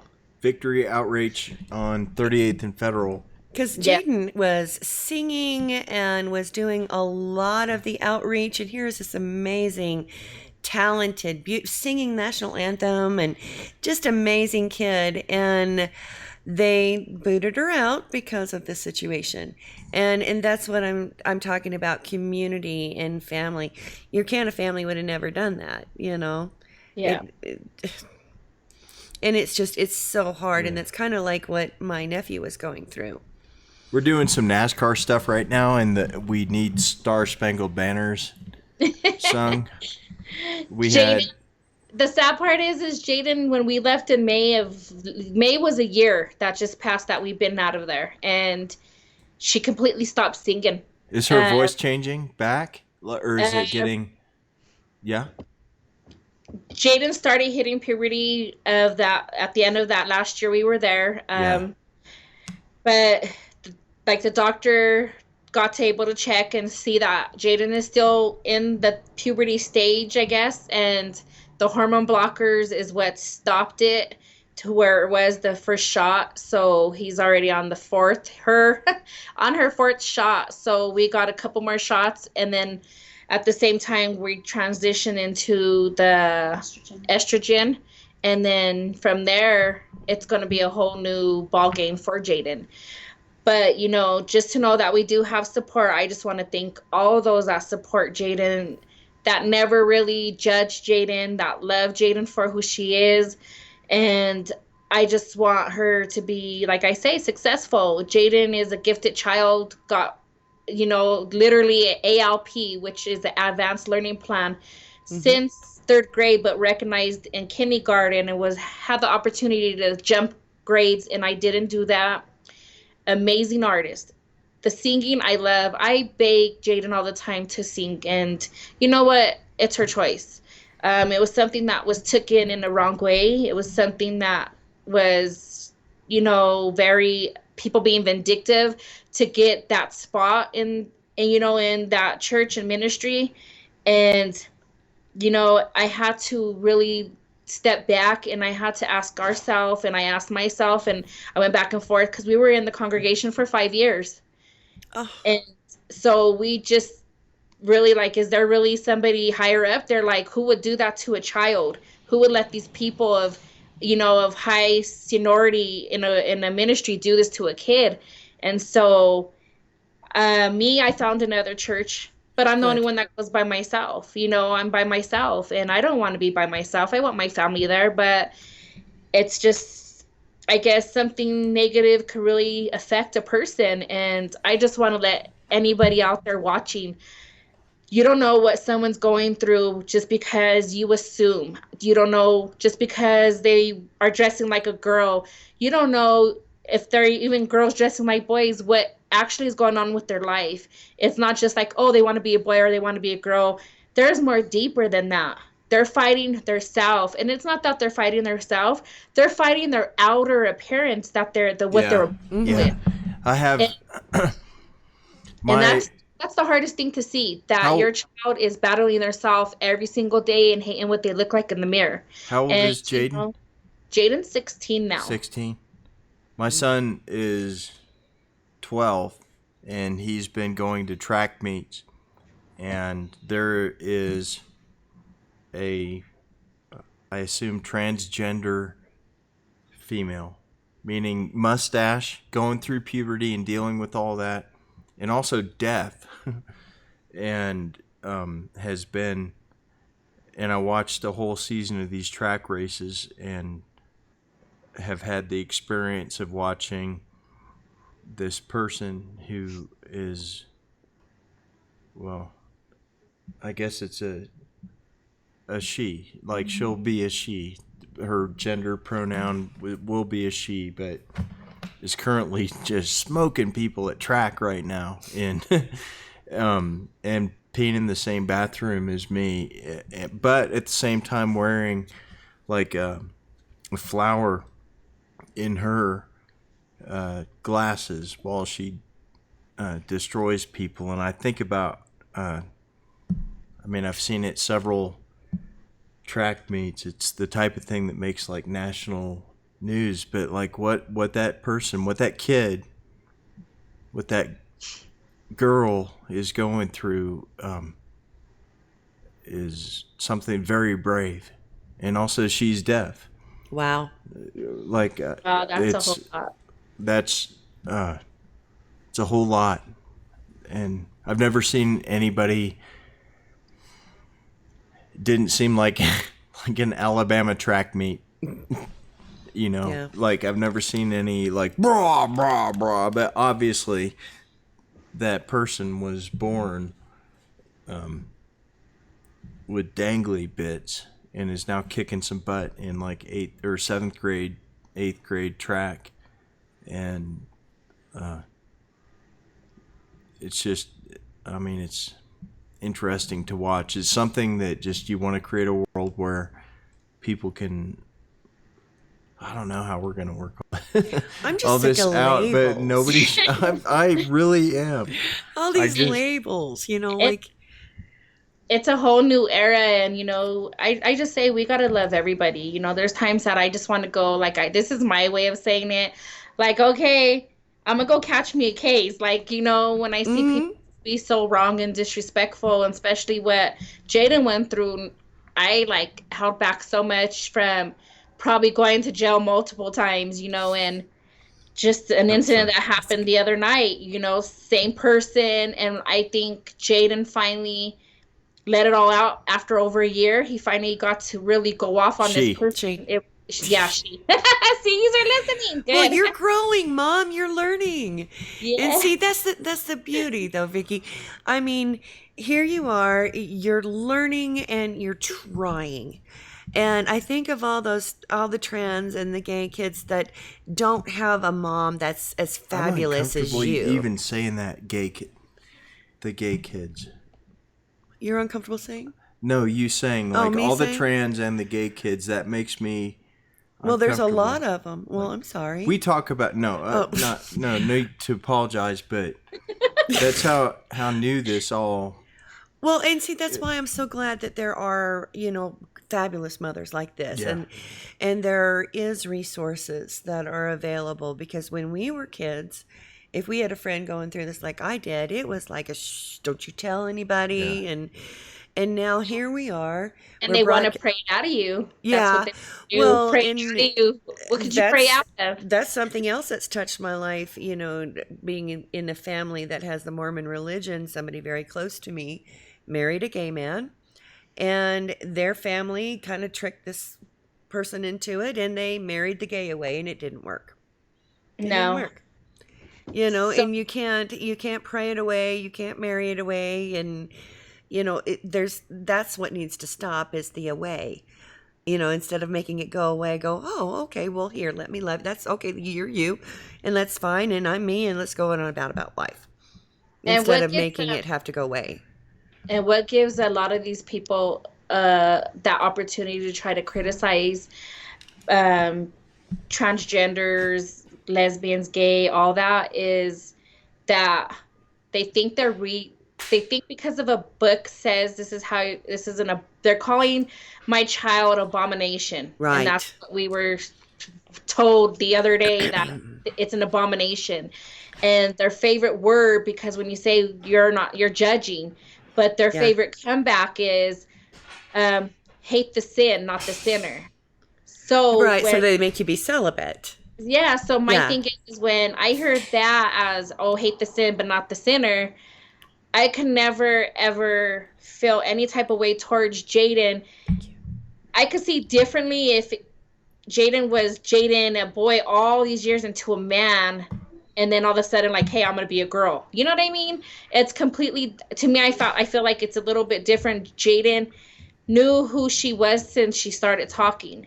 And to me, like what I was taught by my parents, when get in trouble, when you finally know what is right from wrong is when God judges you. So I feel like Jaden's never knew to him. This never been wrong to Jaden, to her.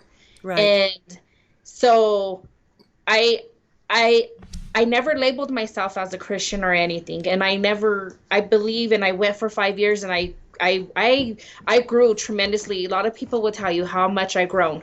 And like I said, I never labeled myself that, because when you give a label, then it becomes like a job.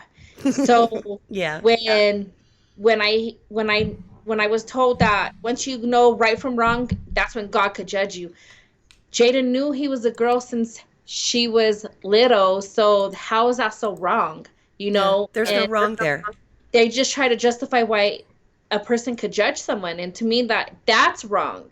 What if it turns out that Jaden and transgenders and other people like Jaden and all these kids battling their self, adults, the same thing, turn out to be that we're the ones being tested? You know what I'm saying? Oh, I think we are. I think we're a simulation. I think that we're a computer simulation. Mm-hmm. Yeah. I wholeheartedly believe that. The more that I watch PlayStation and Xbox and stuff like that. Yeah. I think we're a simulation, and you can either advance to the next level or not. Well, they'll call it something. I'm not going to fight a war about any of that shit. Yeah. Yeah. Well, Vicki, thank you so much for joining us. We have gone a whole hour over our normal show time. But, and we haven't even had Peel on yet. Well, she hasn't answered back, so I don't know what's going on. Well, then this will be the end of it. This is the end. Tell you something about Peel, though, is that Peel, as I already said, is a veteran. Mm-hmm. First, Peel is a friend. Second, Peel is Canafam.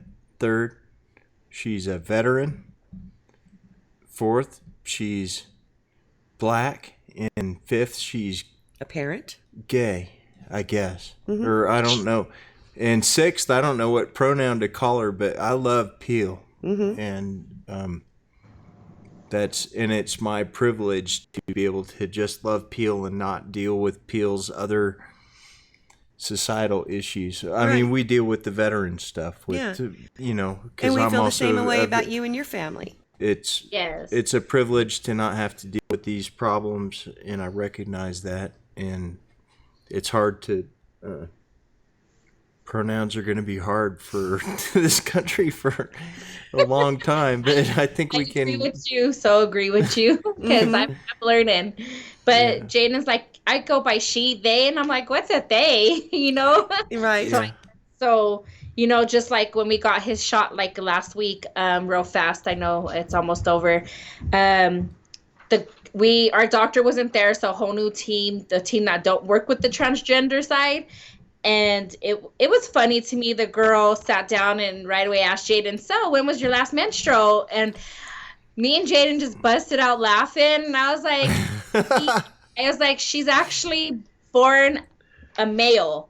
And I never seen somebody in that ever turn so red. She turned so red. I got so embarrassed. Someone else had to come and give Jaden a shot. So I hope, it was just because they have Jaden over there at Salud. Is it Salud family? Over there off of Commerce City on Quebec, 62nd in Quebec.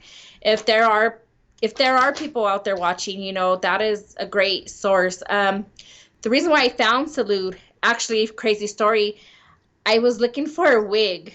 I was looking for a wig for Jaden, and I put wigs for transgenders and wigs this, and I wanted to find a really pretty wig for Jaden, and it ended up going to this, and I called these, and then I just you know what, let's go for it. And Jaden, we talked about it, and everything just fell through. We have an amazing doctor over there, and I just really, really love the support that we get from over there. And, and I wish that a lot of parents that have children like Jaden and gay, lesbian, whatever they want to label themselves, just accept them and appreciate them, because the road is so ugly.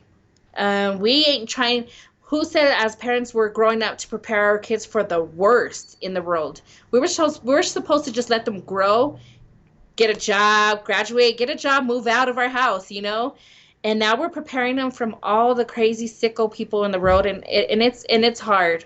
If I knew the world was going to turn out so evil like it is, I would have probably never had kids. But you know what? I got to be thankful for the kids I have because they keep me on my toes. They all have different personalities because, woo, you got Jonah that's, you know, PTSD and all that. And you got Jaden that's transgender and the hormones. It's crazy. You know, Jaden, the difference between me and Jaden? Yes. Jaden can still be the president of the United States. I, on the other hand, am 30 years older than Jaden. I don't have enough life left to be president of the United States, but Jaden can be born as a male, and we'll adapt to the she. Mm-hmm.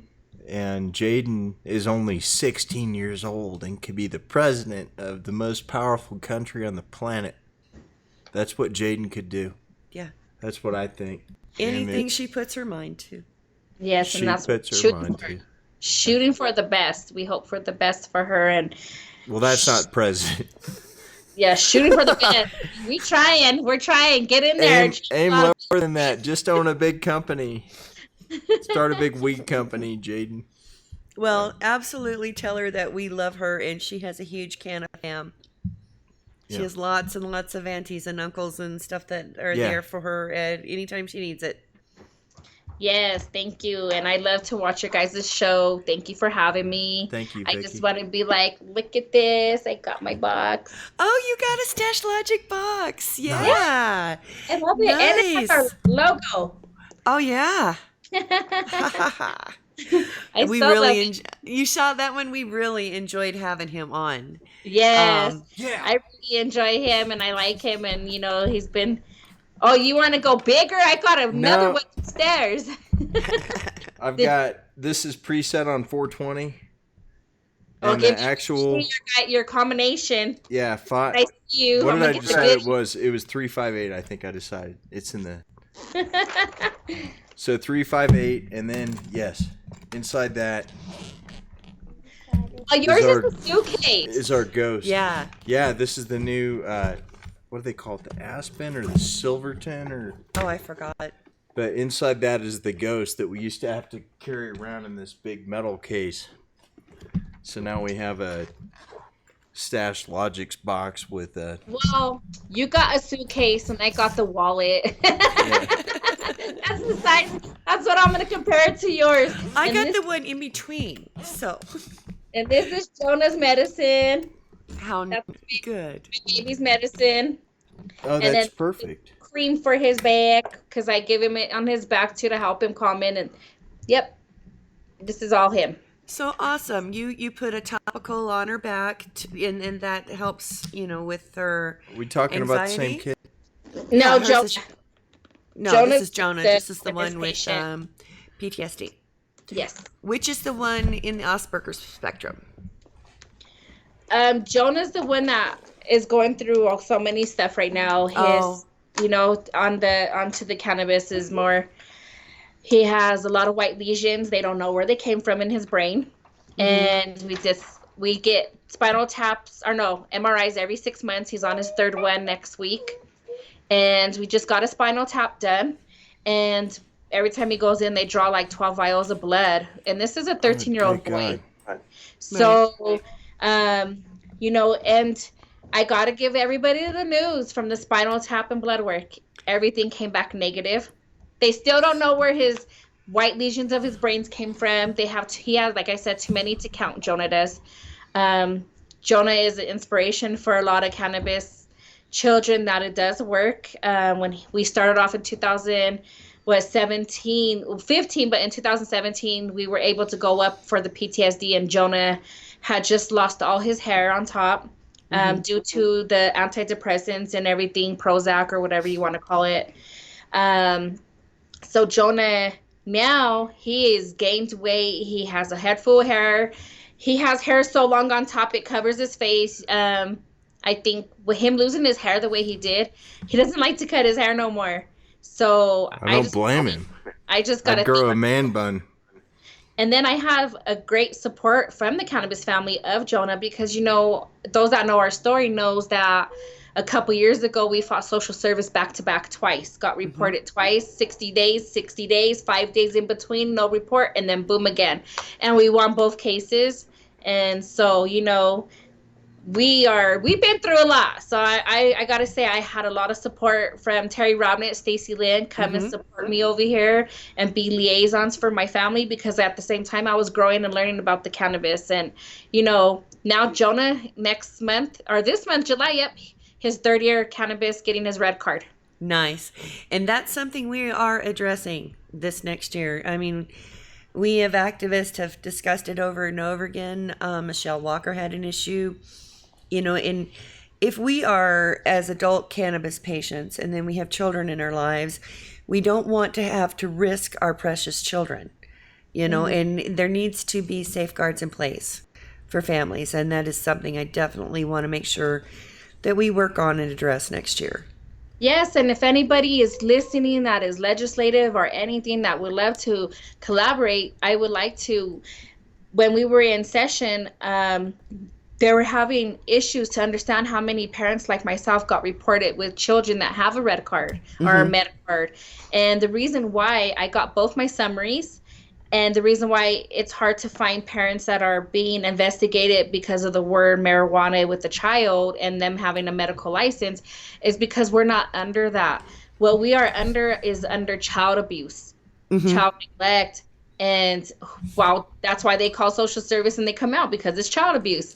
But no, they don't have us under our own label where it's saying child's a cannabis patient. And once we show them the card, they should back off us. But no, they leave it open for 60 days and make our life hell. And we're worried, and we shouldn't be, because we are legally legit and safe. Yeah. But that's something that I would like somebody to change and put it as what we're really being investigated for, and not child abuse, because we're not abusing our kids, we're saving our kids. Yeah. And that is the biggest thing for us, was that, and going through that so much was what made our family stronger. We had to bond together and make sure, hey, we got to stay on our P's and Q's and dot our I's and cross our T's, because they want to take our kids.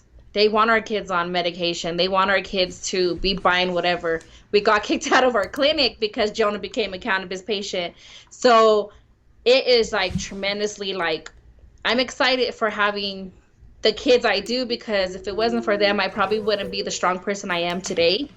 And I'm glad that I have that willpower to fight for my kids and advocate for them, because let me tell you, there's some ignorant people, and I got to thank the cannabis community, the people that step up for the transgender of Jaden. An organization stepped up this month and came forward and paid a month of his shot, and I just was crossing fingers and hope they picked us. I just got to say, you got to know the right people, I guess, to really get out there and to hear us parents. And we just want to be normal with our kids, and just like our kids want to be normal, and they want us to be quiet when it comes to the cannabis with our kids. They want us not to talk about it. They don't want us to say why our kids are on cannabis. And if we say one thing that ain't a condition, they say that social service could come back into our life and take our kids. Yeah. Right. I know exactly what you're talking about. So now, they can't come touch me. I'm legit. So, it's just we are moving forward and we're becoming powerful, and I love that. And one thing that we just got to encourage is that I know a lot of the, children's for medical cards went up due to autism passing, which was a tremendous big deal and very exciting. I just want to encourage the parents that also have the kids that are PTSD and whatnot and don't see the medication helping. I encourage you just to give it a try. They gave those bad medications a try, like I did with my son. And, I just got to say, cannabis saved my son from before pictures to people knowing him now, tremendous difference. You got a kid 11 years old wearing size 8, weighing only 49 pounds, and that was on 4 medications a day. We're seeing after 5-6 months, Jonah shot up to 60 pounds, gained a couple inches, or grew a couple inches, and his hair grew back from March to November. Jonah had a head full of hair.